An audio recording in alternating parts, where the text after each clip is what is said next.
It was the worst time of my life.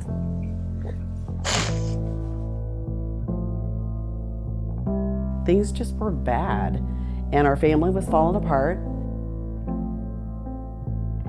You have no idea how hard it is what that family's trying to do right now, and none of you would want to do it.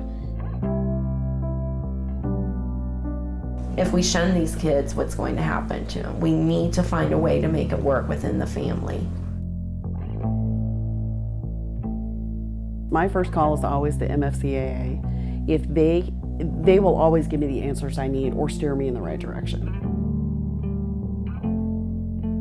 When I really didn't know what else I could do anymore, I called Mfcaa. The thing that I found that families need most to start with is to know that there's someone they can reach out to know that they can pick up a phone and call somebody who's going to get it, who's going to understand where they're coming from, who can listen and hear and can help guide them towards solutions, whatever that might be.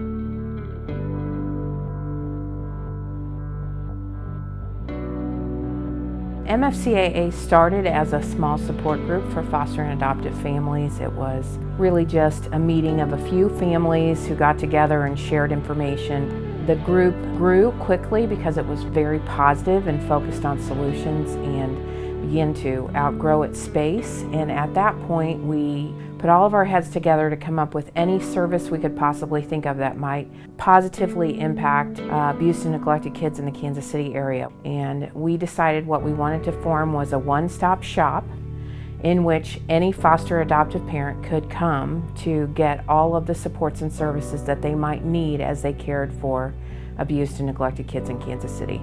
That then grew, and we figured out we needed a board of directors and we needed a nonprofit status, and we needed to rally the resources of the community behind the work we were doing.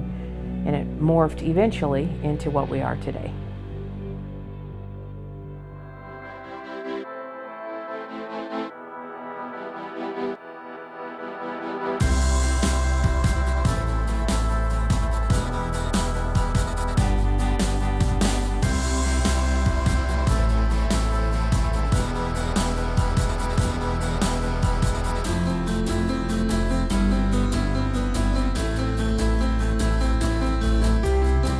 We do the mentorship program where we will connect foster families, newer foster families, with foster families that have some longevity under their belt.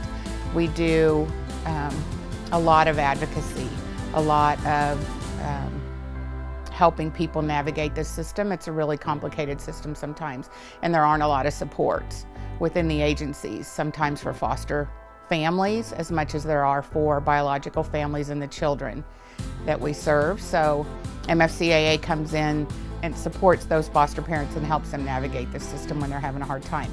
We also provide resources, community resources, to foster parents when they can't find a dentist maybe that takes Medicaid, or they don't know for sure how to enroll a child in school.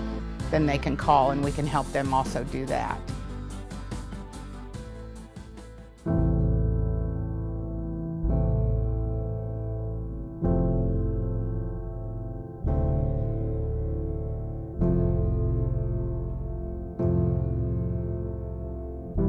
This is Brendan Bennett, and this is Lauren Bennett.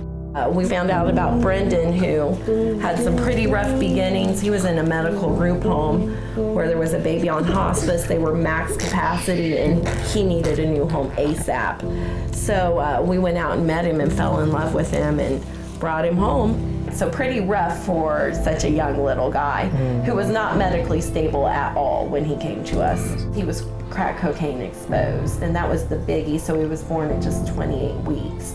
In the NICU, from what I understand, a lung collapse, a kidney failed, and just a whole host of infections and problems. I know if I have a question or need something, I've got someone solid to turn to. These kids are special, and they get to do lots of special stuff because of MFCAA.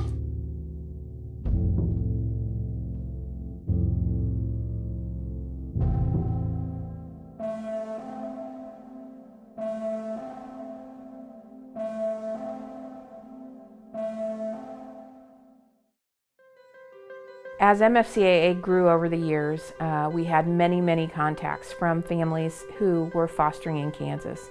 And those families had the same kinds of issues that our Missouri families had. The problem was we could only provide them partial services. While we could connect them with training and we could connect them with our food pantry and our clothes closet, they'd have to travel to Missouri to get those services, for one thing. And one of the most important things we couldn't offer them was advocacy, because we didn't have a connection to how things work in the state of Kansas, the policies, the laws, the rules. We didn't have a staff member whose job it was to learn all of that and to help those families navigate that process in Kansas. So we were very limited in terms of the work we could do for those Kansas families, and it always felt like an unfair barrier to those families. They're doing the very same thing we're doing here, the very same kids who need our help, and we are right here in a metro area. There is no reason why we should lop off half of the population that we could potentially serve just because there's a state line running down the middle of it. So when we heard from KFAC that they had an interest in partnership with us, and ultimately that became a merger, and they became MFCAA Kansas, we were thrilled to have that opportunity to grow our outreach into the state of Kansas, to begin the work of learning all the things we need to learn to be effective for the foster and adoptive families in the state of Kansas, and to explore what are the issues in Kansas that need to be addressed for our population of foster and adoptive families. And we feel like we've kind of landed on what those issues are. We need to get some funding in place, and then we're going to be ready to roll to really make a difference for Kansas kids and families.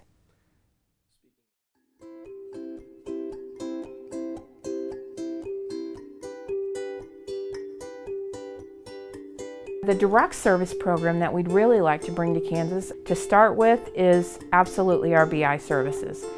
Kansas has lots and lots of children who have made their way out of residential treatment in the last several years, and they feel really good about the fact that they have reduced their numbers of kids in residential treatment, which is absolutely a great goal. But what we're hearing from families is that the kids that are in those homes who otherwise would have been in residential treatment continue to have the same kinds of emotional and behavioral problems that got them put in residential treatment in the first place, and that they don't have a good, consistent process for working with those kids within their own homes.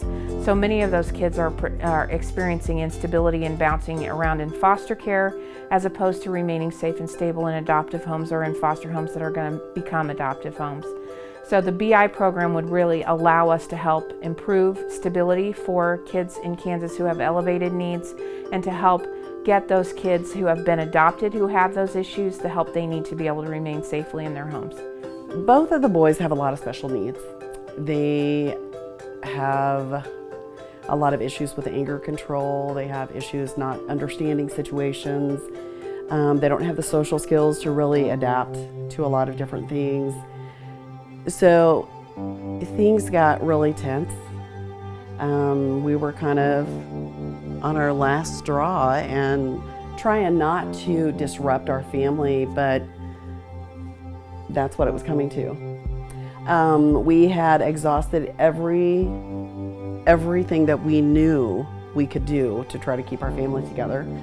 And then we heard about the BI program. So it was kind of like a breath of fresh air. It was one more thing that we could try, and it has been very successful. So I was completely amazed with the changes that happened within just the first few weeks. Since we've had the BIs, we have had no physical issues with either one of my sons, which has been great. Everybody felt safe, so we can move forward and begin to work on other things.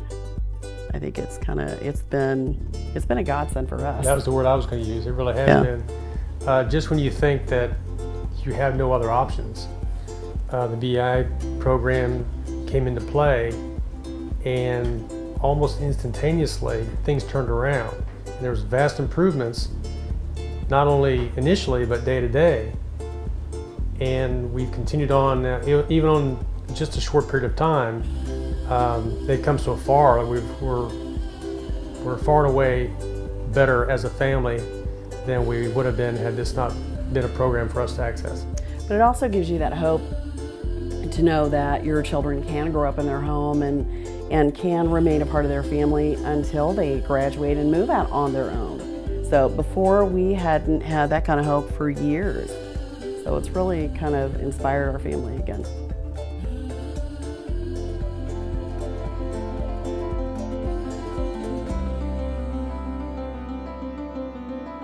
Foster and adoptive families in Kansas need the kind of support that only an organization like Mfcaa can offer.